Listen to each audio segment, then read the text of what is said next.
Welcome to शुक्लारिटी point. आप सभी का स्वागत है आपके अपने यूट्यूब चैनल शुक्लारिटी पॉइंट में। मैं शिवम शुक्ला आप सभी दोस्तों का हार्दिक स्वागत करता हूं। दोस्तों, आज की वीडियो में हम बात करेंगे बीए द्वितीय वर्ष राजनीति शास्त्र पेपर 2 के बारे में और जानेंगे पेपर 2 से मॉडल क्वेश्चन किस प्रकार से होते हैं, यानी मॉडल पेपर के बारे में आज की वीडियो में हम चर्चा करेंगे। मॉडल पेपर होगा 2021 का, यानी आने वाली जो परीक्षा होगी उसके लिए मोस्ट इम्पॉर्टेंट ये वीडियो है। तो पूरा देखिएगा वीडियो को लास्ट तक, क्योंकि उसमें जो है प्रश्नों को हमने समाहित करा है। तो इसमें मोस्ट इम्पोर्टेंट प्रश्न हैं और एकदम से पेपर बेस्ड होंगे, जो कि आपके पेपर के जिसे पेपर में पूछे जाते हैं वैसे। इससे पहले आपने देखा होगा प्रथम प्रश्न पत्र का अपलोड कर दिया हमने, तो उसको आपने देखा। अब ये दूसरा पेपर है। पहले प्रश्न पत्र का क्या नाम था? पाश्चात्य राजनीतिक विचारों के इतिहास की रूपरेखा, यानी N outline history of western political thought. उसमें हमने चर्चा करा था प्लेटो, अरस्टो, सिसरो, इन सब के बारे में। ठीक है, Herbert Spencer, Karl Marx, T H. Green, Blaski, ठीक है, बेंथम, जे.एस. मिल, इन सब के बारे में हमने चर्चा करा था। ठीक, इस वीडियो के अंतर्गत हमने सिलेबस इसका अपलोड कर रखा। सिलेबस में हमने क्या बताया था? इस पेपर का पहले जान लीजिए नाम क्या होता है। तो पेपर का नाम है आपका कंपैरेटिव गवर्नमेंट, यानी राज जो है तुलनात्मक सरकार। तुलनात्मक सरकार कैसे? अब यहाँ पे 4 देशों की हमको क्या करनी पड़ेगी, संविधान की, उसमें सरकारों के बारे में जानना होगा, यानी संविधान के कुछ बारे में, साथ ही साथ वहाँ की राज्य व्यवस्था के बारे में थोड़ा बहुत हमको जानकारी होनी चाहिए। कुल मिलाकर के यूनाइटेड किंगडम यानी जो है ब्रिटेन के बारे में हमको जानकारी होनी चाहिए, यूएसए यानी अमेरिका के बारे में, साथ ही साथ स्विट्जरलैंड और उसके बाद में फ्रांस, इन सभी के बारे में हमको जानना पड़ेगा। ठीक है, इन सभी के बारे में हम जानेंगे।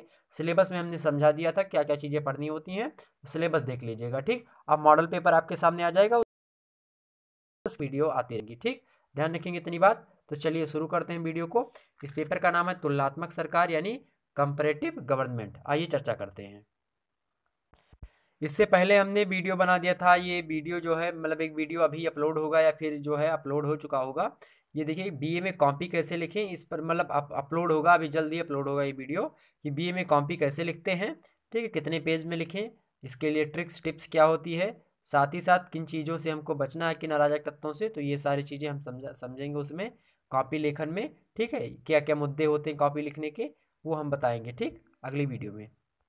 देखिए पहला प्रश्न देखते हैं। देखिए पहली बात तो जान ली, पेपर जो है आपका 3 खंडों में बटा हुआ होता है।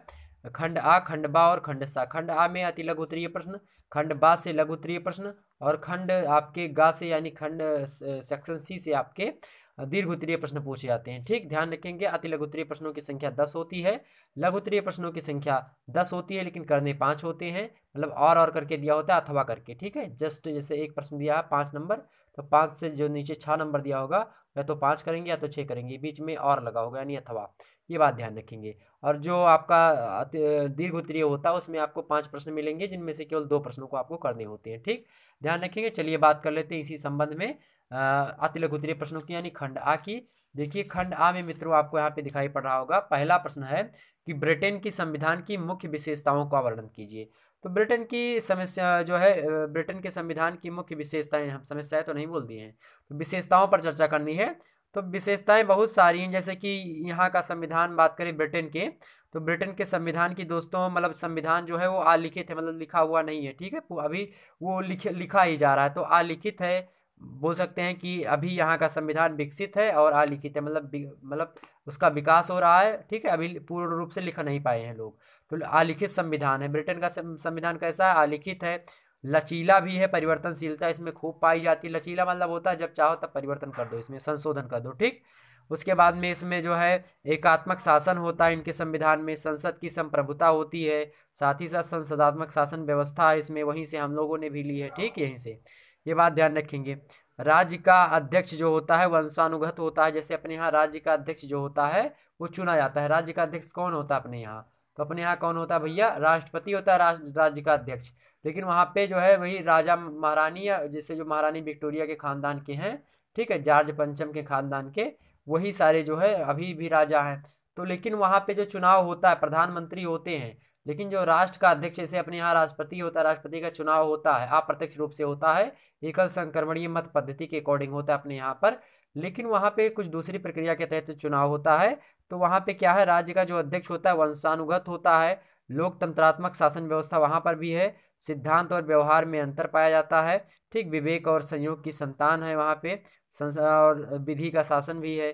ठीक, द्विदलीय में बहुदलीय की ओर जो है झुकाव ज़्यादा है। 2 दल हैं लेकिन बहुदलीय तमाम सारी पार्टियां भी यहाँ पे मिलेंगी। ठीक, तो कुल मिलाकर के आप ब्रिटेन की विशेषताओं को समझ सकते हैं। ऐसे मैं अगली वीडियो जो है बनाऊंगा, उसमें अति लघु उत्तरीय प्रश्नों को आपके सारे के सारे कंप्लीट करवा दूंगा। ठीक है, ध्यान रखेंगे इतनी बात। आगे बढ़ते हैं। पॉकेट वीटो यानी जेबी वीटो निषेधाधिकार क्या होता है? तो पॉकेट वीटो क्या होता है सबसे पहले समझ लिए। पॉकेट वीटो मतलब होता है जेबी अधिकार। जेबी अधिकार मतलब होता है कि राष्ट्रपति के पास जब कोई चीज जाता है तो उसको राष्ट्रपति क्या कर, जैसे कोई संसद ने कानून बनाया, आपने फर्स्ट ईयर में पढ़ा होगा संसद, जब संसद को पढ़ा ना, संसद के 2 सदन होते हैं, लोकसभा और राज्यसभा। अब यहाँ पे जो है दूसरे मतलब अपने यहाँ के हम परिप्रेक्ष्य में देख लेते हैं। पॉकेट वीटो का मतलब अगर पूछा गया यहाँ पे केवल पॉकेट वीटो, तो आपको केवल पॉकेट वीटो के बारे में बताना है। अब ये नहीं कि अमेरिका क्या कहाँ पे, आपके भारत के संदर्भ में बताना। पॉकेट वीटो वैसे भारत के संदर्भ में ही है।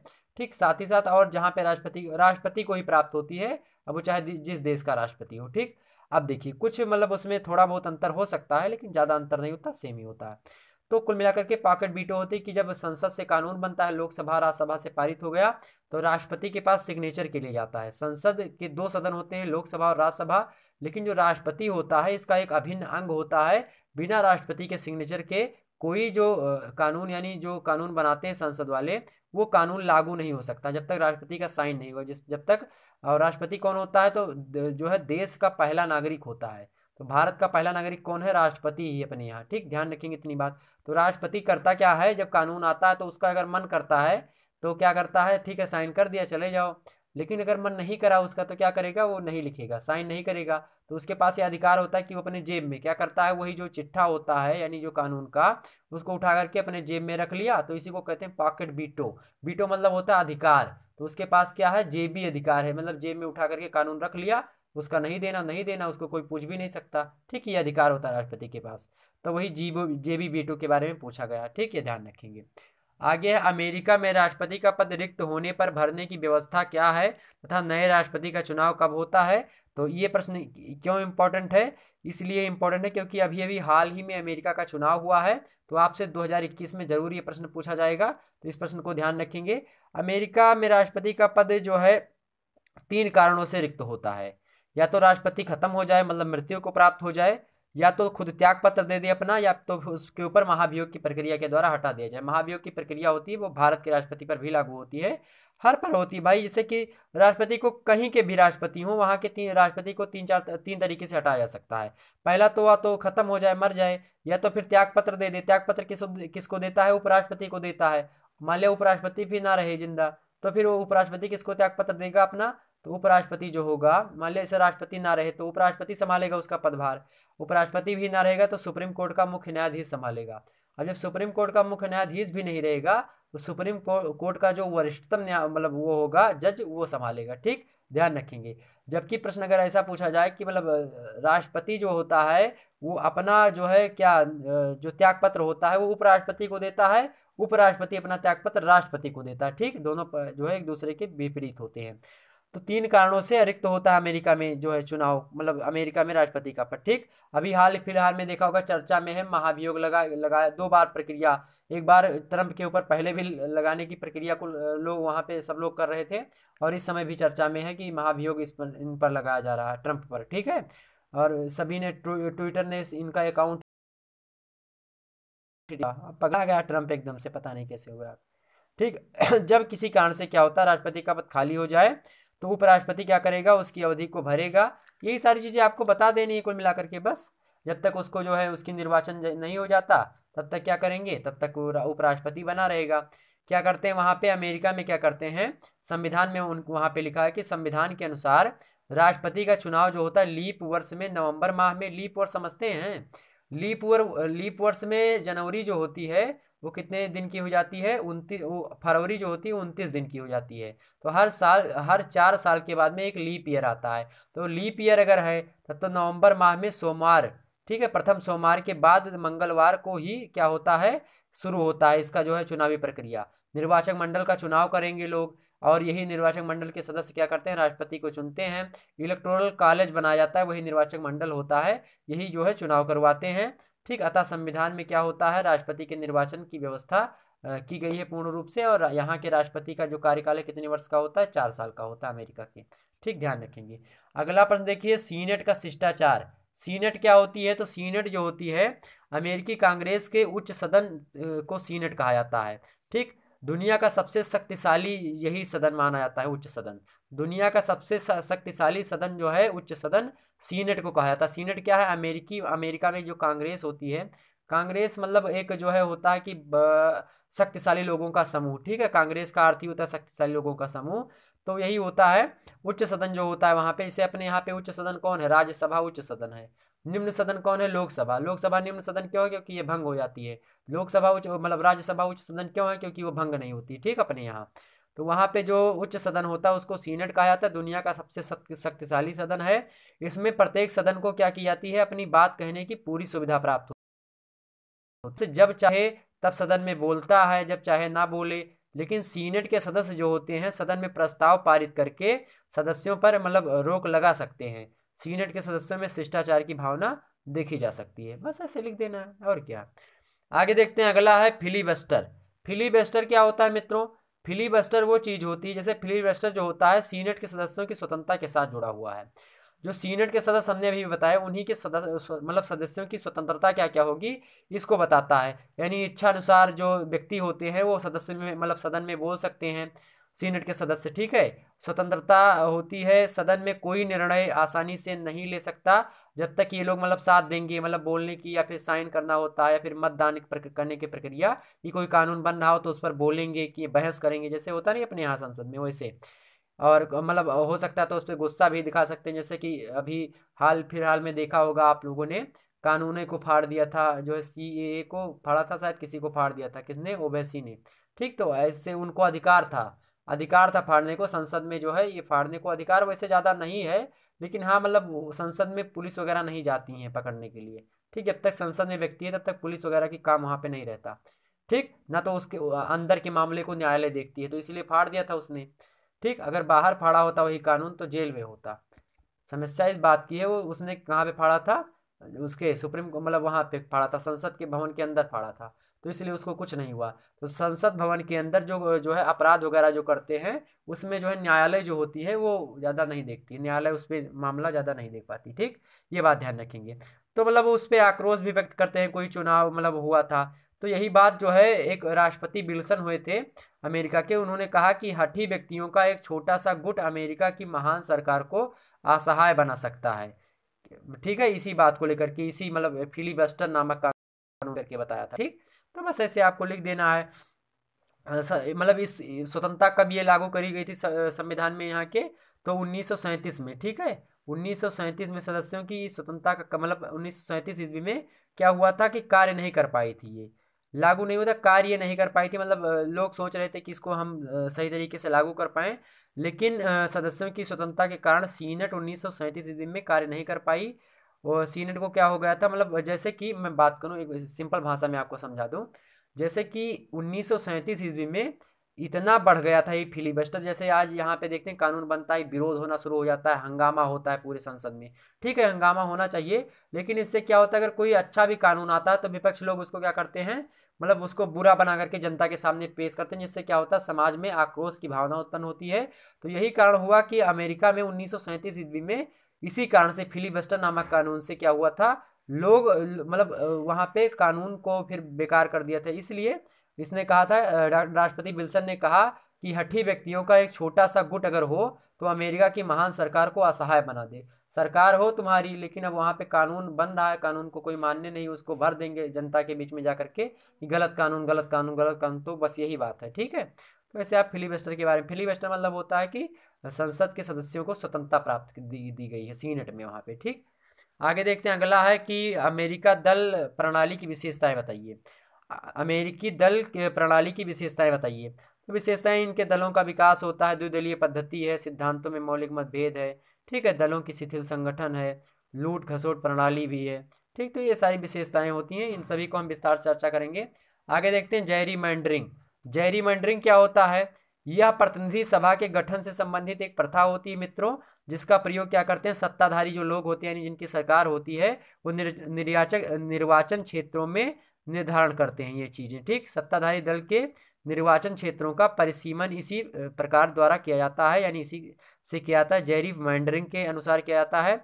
विरोधी दल के समर्थकों की संख्या को थोड़े से चुनाव क्षेत्रों में सीमित कर दिया जाए और अपने समर्थकों को अधिकांश क्षेत्रों में इस प्रकार फैला दिया जाए कि थोड़े बहुमत से अधिक संख्या में अपने उम्मीदवार विजयी हो सकें। इस प्रथा का शुभारंभ कब किया गया था? 1814 में किया गया था। ठीक, इसका मतलब ये है कि जो जेरी मैंडरिंग ये प्रक्रिया होती है जिसके तहत क्या होता है, जिसके तहत जो सरकार में पद होता है, जैसे जो ट्रम्प थे, ये तो ट्रम्प सरकार में थे पहले, अब दोबारा इन्होंने चुनाव लड़ा तो इन्होंने जेरी मॉन्डरिंग प्रक्रिया का सही तरीके से प्रयोग नहीं कर पाए, क्योंकि इससे क्या होता है, ज़्यादा से ज़्यादा लोग अपने जो है फैला दोगे, और जो वहाँ के मतलब जो चुनाव और दूसरा व्यक्ति लड़ रहा है उसके साथ में, जैसे कि जो बाइडन अभी लड़ रहे थे, जो बाइडन को ये मतलब थोड़ी मतलब ये प्रचार प्रसार करने पे थोड़ा नियंत्रण रख सकते थे उनके। ठीक, तो बस यही बात है जेरी मैंडरिंग। जेरी मैंडरिंग के तहत जो पूर्व राष्ट्रपति होता है उसको थोड़ी विशेष शक्तियाँ प्राप्त होती हैं। ठीक, आगे देखते हैं स्विट्जरलैंड के संविधान की विशेषताएं। स्विट्जरलैंड के संविधान की विशेषताएं हैं, ये लिखित संविधान होता है। ठीक है, निर्मित भी संविधान पूर्ण रूप से निर्मित है। कठोर संविधान यहाँ का स्विट्जरलैंड का पूर्ण कठोर संविधान, लचीला नहीं है। ठीक है, भारत का क्या है, कठोर कम लचीला ज़्यादा। ठीक, इसी प्रकार से ब्रिटेन का कैसा, लचीला कठोर दोनों है। उदारवादी दर्शन पर आधारित है स्विट्जरलैंड का संविधान। धर्मनिरपेक्ष राज्य है स्विट्जरलैंड। धर्मनिरपेक्ष मतलब वहाँ का कोई राज्य, मतलब राज्य का अपना कोई धर्म नहीं है। स्विट्जरलैंड देश का कोई अपना धर्म नहीं है। बहुभाषी राज्य भी है, मतलब तमाम सारी भाषाएं बोली जाती हैं। अगर जो है कोई कानून संसद भवन में वहाँ के बन गया स्विट्जरलैंड के, तो उसमें जो है न्यायिक पुनराविलोकन मतलब होता है कि उसको लोग दोबारा भेज, जैसे अभी कृषि कानून आया था, कृषि कानून पे विरोध हुआ खूब, सुप्रीम कोर्ट ने न्यायिक पुनराविलोकन की शक्ति के तहत क्या कर दिया, कानून को कहा कि फिर से इसको जांच करो संसद को। ठीक है, संसद के लिए भेज दिया कि हाँ इस पर फिर से जांच करो, या राष्ट्रपति भेज देता है कभी कभी। ठीक है, तो राष्ट्रपति वैसे सत्ताधारी का ही होता है तो उतना नहीं भेजता, लेकिन सुप्रीम कोर्ट क्या करता है, भेज देता है। तो सुप्रीम कोर्ट जो है उसको पुनरावृत्ति मतलब न्यायिक पुनराविलोकन की शक्ति प्राप्त होती है, वो जो है स्विट्जरलैंड के संविधान में कम दिखाई पड़ती है। ठीक, ध्यान रखेंगे तीसरी बात, संसदात्मक शासन व्यवस्था एवं अध्यात्मक दोनों है, दोनों का मिश्रण यहाँ पे पाया जाता है। यानी संसदात्मक शासन व्यवस्था भी है, यानी संसद होगी, और साथ ही साथ अध्यक्ष भी यहाँ पे होते हैं। ठीक, तो दोनों का मिश्रण यहाँ पे है स्विट्जरलैंड में। ठीक, और दोनों सदनों में समान अधिकार होता है सभी का, जैसे कि राज्यसभा लोकसभा जैसे कि यहाँ पे है, तो इसी प्रकार से। ठीक, और तमाम सारी कार्यपालिका यानी बहुल कार्यपालिका होती है, समझेंगे इसको हम। अगला देखते हैं बहुल कार्यपालिका क्या होती है। अब बहुल कार्यपालिका इसकी किसकी विशेषता है, स्विट्जरलैंड की विशेषता है। बहुल कार्यपालिका यानी स्विट्जरलैंड की कार्यपालिका जो है शक्ति 7 सदस्यों की एक सीमित मतलब समिति में निहित होती है।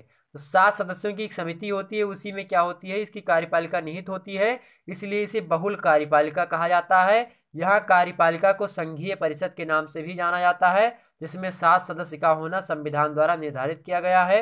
यह विश्व की सभी वैधानिक पद्धतियों में अनोखी है।